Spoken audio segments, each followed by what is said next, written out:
Good morning students. हम लोग पिछले वीडियो में सिंथेसिस पढ़ रहे थे, उसमें कर रहे थे कि combination of simple sentences into one simple sentence.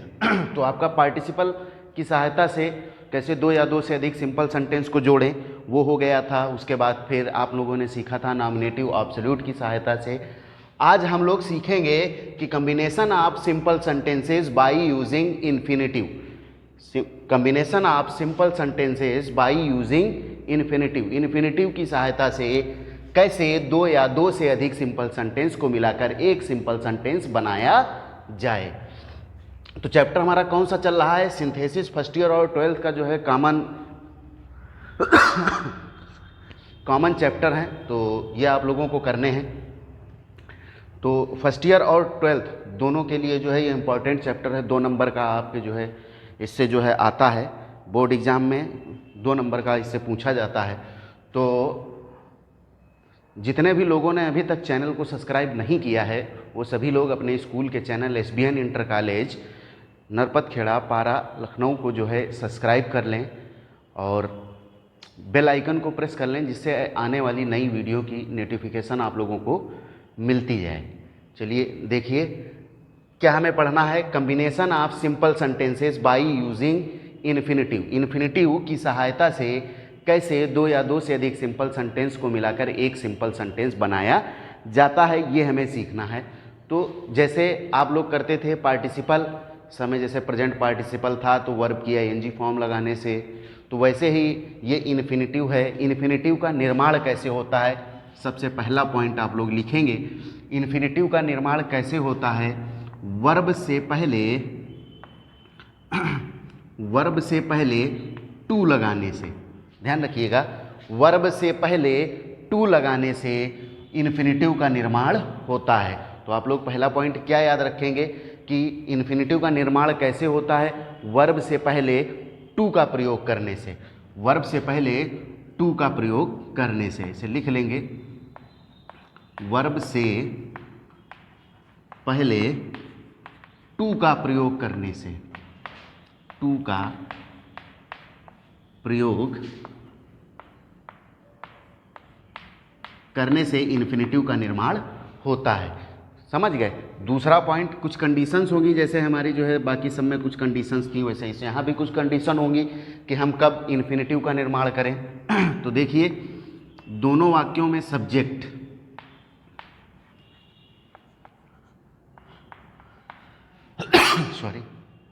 जो पहले वाक्य का सब्जेक्ट हो और जो दूसरे वाक्य का सब्जेक्ट हो वो दोनों क्या होना चाहिए? एक ही होना चाहिए, यानी कि बराबर होना चाहिए। यानी कि यहाँ पर अगर राम हो तो यहाँ पर भी राम ही हो। जो काम यहाँ राम कर रहा हो वही दूसरे वाक्य में भी राम के ही बारे में बताया जा रहा हो। यानी कि जो है दोनों वाक्यों के सब्जेक्ट क्या होने चाहिए? एक होने चाहिए, बराबर होने चाहिए। दूसरा देखेंगे आप लोग फिनिट वर्ब। दूसरा क्या देखेंगे? Finite verb. दोनों वाक्यों की फिनिट वर्ब क्या होनी चाहिए? बराबर नहीं होनी चाहिए, यानी कि बराबर नहीं होनी चाहिए। यानी कि पहले वाक्य में अगर वो जा रहा हो तो दूसरे वाक्य में क्या कर रहा हो? पढ़ रहा हो। दोनों वाक्यों की क्रियाएं क्या हो जानी चाहिए? बदल जानी चाहिए। तो आप लोगों को ये 2 कंडीशन याद रखनी है कि पहले वाक्य का सब्जेक्ट और दूसरे वाक्य का सब्जेक्ट एक हो, पहले वाक्य की फिनिट वर्ब और दूसरे वाक्य की फिनिट वर्ब बराबर नहीं होनी चाहिए। फिर देखिए आप लोग नोट करके जो है लिखेंगे। देखिए क्या होता है, देखो इनमें जो है एक वाक्य में क्या दिखाई दे? एक वाक्य में रीजन दिखाई दे तो दूसरे वाक्य में क्या दिखना चाहिए? रिजल्ट दिखना चाहिए। एक वाक्य में क्या दिखना चाहिए? रीजन दिखना चाहिए, तो दूसरे वाक्य में क्या दिखना चाहिए? रिजल्ट दिखना चाहिए। तो आप लोग लिख लेंगे ऐसे, एक वाक्य में रीजन यानी क्या होता है? कारण। एक वाक्य में कारण दिखाई दे तो दूसरे वाक्य में उसी का रिजल्ट दिखाई दे। तो क्या कहा गया? एक वाक्य में रीजन हो तो दूसरे वाक्य में रिजल्ट दिखाई दे। दूसरे वाक्य में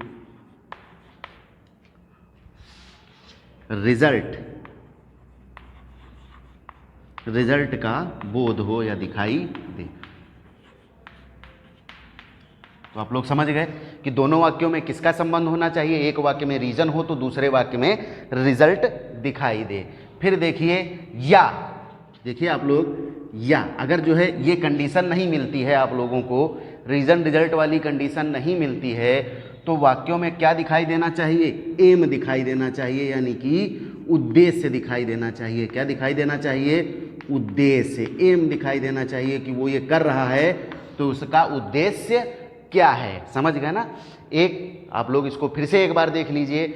इन्फिनिटिव का निर्माण वर्ब से पहले टू का प्रयोग करने से इन्फिनिटिव का निर्माण होता है। कंडीशन क्या होगी? पहले वाक्य का सब्जेक्ट और दूसरे वाक्य का सब्जेक्ट एक होना चाहिए, यानी कि बराबर होना चाहिए। दोनों वाक्यों की फिनिट वर्ब क्या हो जानी चाहिए? बदल जानी चाहिए। यहाँ अगर खेल रहा हो तो यहाँ पढ़ रहा हो, यहाँ अगर जा रहा हो तो यहाँ बैठा हो। दोनों वाक्यों की क्रियाएं क्या होनी चाहिए? बदल जानी चाहिए। एक वाक्य में रीजन हो तो कंडीशन क्या? एक और देखिए, ये नोट करके लिख लेंगे। एक वाक्य में रीजन हो तो दूसरे वाक्य में रिजल्ट का बोध हो, यानी कि कारण दिखाई दे तो दूसरे वाक्य में क्या दिखे? रिजल्ट दिखाई दे उसी का। या फिर वो कंडीशन नहीं मिलती है तो उसके काम करने का क्या मिलना चाहिए? उद्देश्य होना चाहिए। कोई क्या होना चाहिए? उद्देश्य होना चाहिए। चलिए देखिए, इसको हम रफ कर रहे हैं ऊपर।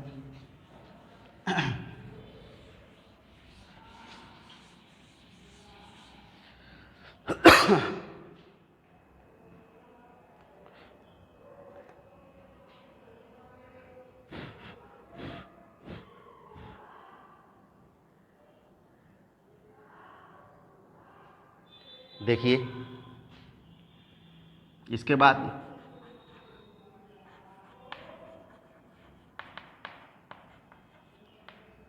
देखिए,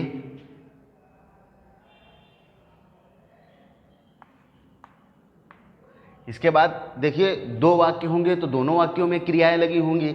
आप फिर ये सोचेंगे कि कौन सी वर्ब से पहले टू का निर्माण, कौन सी वर्ब से पहले टू का प्रयोग करें। तो देखिए इन्फिनिटिव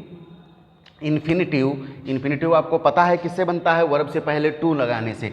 इन्फिनिटिव उस वाक्य की क्रिया को बनाते हैं। इन्फिनिटिव उस वाक्य की क्रिया को बनाते हैं। उस वाक्य की क्रिया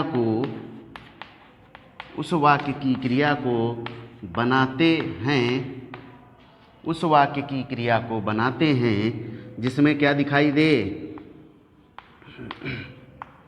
जिसमें रीजन दिखाई दे। क्या दिखाई दे? रीजन दिखाई दे। उस वाक्य की क्रिया को बनाते हैं जिसमें क्या दिखाई देता है?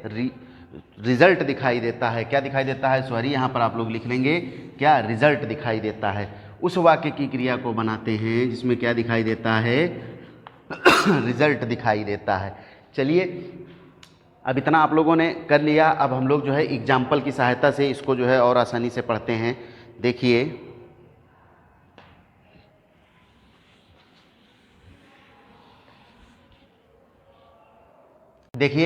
एग्जाम्पल लिखा हुआ है, he wants to study, he has gone to Agra. फिर आप लोग अपनी सारी कंडीशन देखेंगे कि वो सारी कंडीशन यहाँ पर हैं कि नहीं। क्या कहता है कि पहले वाक्य का सब्जेक्ट सॉरी और दूसरे वाक्य का सब्जेक्ट क्या होना चाहिए? एक होना चाहिए, यानी कि बराबर होना चाहिए। फिर क्या कहता है? पहले वाक्य की फिनिट वर्ब और दूसरे वाक्य की फिनिट वर्ब क्या होनी चाहिए? अलग अलग होनी चाहिए। कैसी होनी चाहिए? अलग अलग होनी चाहिए। तो देखिए, यहाँ पर फिनिट वर्ब क्या है? वांट। यहाँ पर फिनिट वर्ब क्या है? गॉन। यहाँ पर चाहना, यहाँ पर क्या है? जाना। तो दोनों वाक्यों की फिनिट वर्ब क्या हैं? अलग अलग हैं। फिर देखा कि दोनों वाक्यों में रीजन रिजल्ट या फिर एम का संबंध होना चाहिए। तो देखिए क्या लिखा है? He has gone to study, he wants to study, वह पढ़ना चाहता है। He has gone to Agra, वह आगरा गया। तो देखिए क्या कहा गया? उसके आगरा जाने का कारण क्या था? उसके जो है आगरा जाने का कारण क्या था? क्योंकि वो क्या करना चाहता है? पढ़ना चाहता है। वो पढ़ना चाहता है, इसीलिए कहाँ गया? आगरा को गया। तो आपको बताया गया कि जो है जिस वाक्य में क्या दिखाई देगा? रिजल्ट दिखाई देगा। उस वाक्य की वर्ब से पहले टू का प्रयोग करके, किसका प्रयोग? टू का प्रयोग करके हम जो है इन्फिनिटिव का निर्माण करेंगे। तो देखिए किसमें जो है रिजल्ट दिखाई दे रहा है? देखिए, उसके आगरा जाने का कारण क्या है? क्योंकि वो पढ़ना चाहता है। तो जिसमें रिजल्ट दिखाई देता है, रिजल्ट किस वाक्य में दिख रहा है? इस वाक्य में दिख रहा है ना। कारण ये है कि वह पढ़ना चाहता है, इसीलिए तो वह आगरा गया। तो क्या बन जाएगा, देखिए उस वर्ब से पहले क्या लगाएंगे, ही हैज़। उस वर्ब से पहले हम किसका प्रयोग करेंगे, टू का प्रयोग करेंगे। तो देखिए he has gone to Agra, he has gone to Agra, काहे के लिए गया, to study. He has gone to Agra to study. तो समझ गए, he has gone to Agra to study. उसके जो है आगरा जाने का उद्देश्य क्या था, क्योंकि वो क्या करना चाहता है, पढ़ना चाहता है। भाई देखिए उसके आगरा जाने का कारण क्या है, क्योंकि वो क्या करना चाहता है, पढ़ना चाहता है। उद्देश्य क्या है उसका, टू स्टडी। तो देखिए यहाँ पर जो है वर्ब से पहले ही जो है टू का प्रयोग किया गया है, तो आप लोग वैसे ही लिख देंगे। तो क्या हो गया, he has gone to Agra to study. फिर देखिए और एग्जाम्पल समझिए,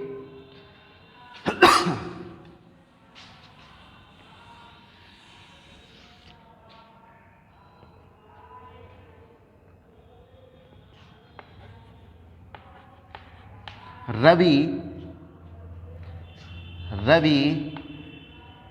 रैन फास्ट। रवि तेज दौड़ा, रवि रैन फास्ट, रवि तेज दौड़ा। He want to get first prize, he want to get first prize. देखिए क्या लिखा है, रवि रैन फास्ट, रवि तेज दौड़ा। He want to get first prize, वह प्रथम पुरस्कार पाना चाहता था। तो देखिए उद्देश्य, फिर आप लोग देखेंगे कि रीजन रिजल्ट या फिर क्या दिखना चाहिए, उद्देश्य दिखना चाहिए। तो आपने देखा कि उसके तेज दौड़ने का उद्देश्य क्या है, क्योंकि वो क्या पाना चाहता है, फर्स्ट प्राइज पाना चाहता है। क्या पाना चाहता है, फर्स्ट प्राइज पाना चाहता है। तो देखिए, तो जो क्या दिखाएगी, उद्देश्य दिखाएगी, या फिर आप लोग ऐसे समझ लें रिजल्ट दिखाई देगा, उसको हम क्या करेंगे, उस वर्ब से पहले टू का प्रयोग करेंगे। तो देखिए क्या हो जाएगा, रवि रैन फास्ट। उसके तेज दौड़ने का उद्देश्य क्या है कि वो जो है प्रथम पुरस्कार पाना चाहता है, टू गेट फर्स्ट प्राइज। तो उसको हम उठा के यहाँ रख देंगे, क्या हो जाएगा, to to get first prize, to get first prize. तो देखिए फिर से देख लिए, समझ लीजिए क्या कहा गया, रवि रैन फास्ट, रवि तेज दौड़ा। He want to get first prize, वह प्रथम पुरस्कार पाना चाहता था। तो उसके तेज दौड़ने का उद्देश्य क्या था कि जो है उसको प्रथम पुरस्कार चाहिए। और फिर देखा सब्जेक्ट यहाँ रवि, और रवि ही क्या करना चाहता है, प्रथम पुरस्कार पाना चाहता है। सब्जेक्ट एक ही है, यहाँ पर क्या है, दौड़ना क्रिया, यहाँ पर क्या है, वांट यानी कि चाहना। या फिर क्या होता है, यहाँ पर देखिए क्या है, गेट यानी कि पाना, क्या पाना। तो देखिए सब जो है फिनिट वर्ब भी बदल गई, वर्ब दोनों सब्जेक्ट में एक, हमें जो है संबंध मिल गया किसका, एम का। क्या किसका संबंध मिल गया, उद्देश्य मिल गया। उसके तेज दौड़ने का उद्देश्य क्या था कि वो जो है प्रथम पुरस्कार पाना चाहता है। तो आपने बना दिया Ravi ran fast to get first prize. चलिए इसी तरीके से आगे बढ़ते हैं।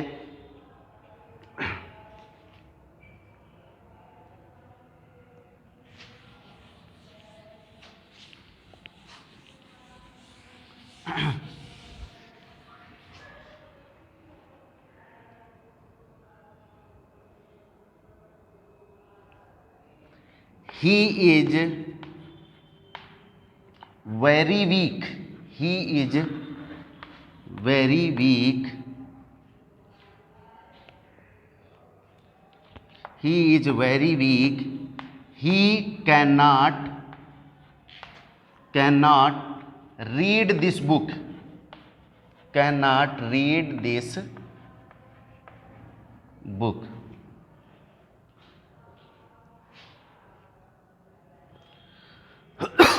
क्या कहा गया, ही इज वेरी वीक, वह बहुत कमजोर है। He can not read this book, वह इस किताब को नहीं पढ़ सकता, वह इस किताब को नहीं पढ़ सकता। फिर आपने सारी कंडीशन देखी, यहाँ सब्जेक्ट एक, यहाँ सब्जेक्ट वही, दोनों वाक्यों का सब्जेक्ट क्या है, एक ही है, बराबर है। फिर देखा यहाँ पर वर्ब देखी, यहाँ पर पढ़ना है, दोनों वाक्यों की फिनिट वर्ब भी बदल गई। फिर आगे देखा कि एक वाक्य में रीजन दिखाई दे तो दूसरे वाक्य में क्या दिखना चाहिए, रिजल्ट दिखना चाहिए। क्या कहा गया, ही इज वेरी वीक, वो बहुत कमज़ोर है, वह बहुत कमज़ोर है, he can not read this book.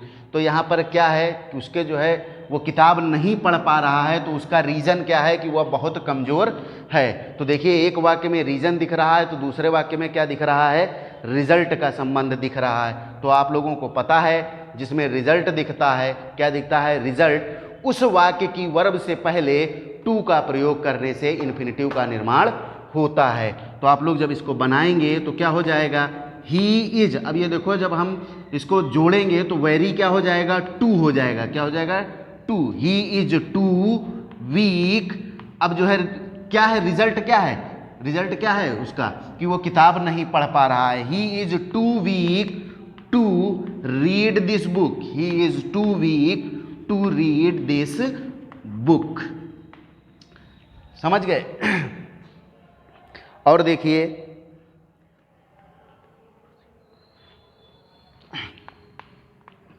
They are going to Agra, they are going to Agra,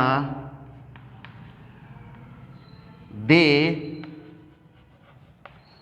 want to see the Taj, they want to see the Taj. तो देखिए क्या कहा गया, अगला एग्जाम्पल जब आप लोगों ने देखिए क्या कहा गया, they are going to Agra, वे आगरा को गए, वे आगरा जा रहे हैं। They want to see the Taj, वो जो है ताजमहल देखना चाहते हैं। तो आप लोगों ने देखा कि जो है दोनों वाक्यों के सब्जेक्ट क्या हैं, बराबर हैं, यानी कि एक ही हैं। यहाँ पर भी दे, यहाँ पर भी दे, यहाँ पर वर्ब है गोइंग, यहाँ पर क्या है वांट। दोनों वाक्यों की फिनिट वर्ब क्या हो गई, बदल गई। दोनों वाक्यों की फिनिट वर्ब बदल गई। देखिए यहाँ पर वांट है और दूसरी वर्ब क्या है, सी है, देखना, और यहाँ पर क्या है, जाना। दोनों वाक्यों की फिनिट वर्ब क्या हो गई, बदल गई। फिर आप लोगों को पता है कि जिस वाक्य में, एक वाक्य में रीजन दिखाई दे तो एक वाक्य में रिजल्ट दिखाई दे, या फिर उनमें जो है एम दिखना चाहिए, उद्देश्य दिखना चाहिए। तो देखिए उनके आगरा जाने का उद्देश्य क्या है कि वो जो है ताजमहल को देखना चाहते हैं। उनके आगरा जाने का उद्देश्य क्या है कि वो आगरा में क्या देखना चाहते हैं, ताजमहल देखना चाहते हैं। तो जिस वाक्य में क्या दिखाई देगा, जो वर्ब हमारी क्या दिखाई देगी, एम दिखाएगा, उससे पहले हम टू का प्रयोग करके इन्फिनिटिव का निर्माण करेंगे। तो जब इसको हम कंबाइन करेंगे तो क्या हो जाएगा, they are going to Agra, they are going to Agra. अब क्या एम है, आगरा जाने का उद्देश्य क्या, ये क्या कहा गया कि they are going to Agra, वो कहाँ गए, आगरा को गए। आगरा जाने का उद्देश्य क्या था उनका कि वो ताजमहल को देखना चाहते थे। तो क्या हो गया, टू सी द ताज। तो आपका क्या बन गया, क्या बन गया, they are going to Agra to see the Taj. इसी तरीके से आप लोगों का इन्फिनिटिव की सहायता से सिंथेसिस यानी कि combination of simple sentences by using infinitive समाप्त होता है। इसके बाद अगले वीडियो में ज़्यादा से ज़्यादा आप लोग एग्जाम्पल करिएगा, फिर अगले वीडियो में हम अगले जो है टॉपिक पे बात करेंगे। Thank you.